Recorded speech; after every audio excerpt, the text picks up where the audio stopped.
في فرق كبير قوي بين رئيس بيستنى التعليمات ورئيس بيكتب هو بنفسه التعليمات للعالم.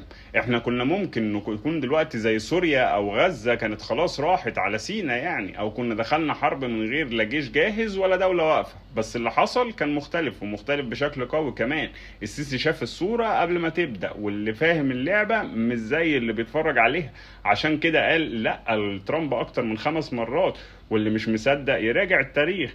لا للتهجير، لا لقناة السويس ببلاش، لا لحرب مش بتاعتنا، لا لدخول غزة، لا لما أمريكا طلبت قاعدة عسكرية على تيران وصنافير.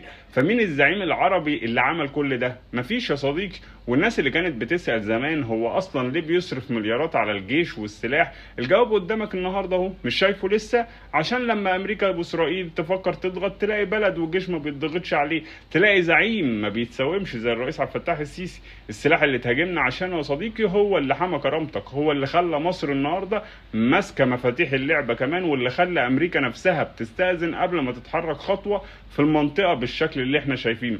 واللي بيقول لك ان السيسي الصهيوني يبقى يا اما جاهل يا اخواني بيخدم على تل ابيب نفسها وهو عارف نفسه.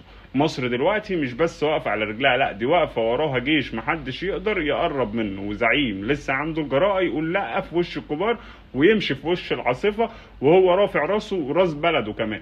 فتحيا مصر يا جماعه، وتحيا كل ايد بتبني وبتحميها. واللي مش عاجبه بقى هيجي يوم ويفهم يعني ايه انك تكون من بلد اسمها مصر.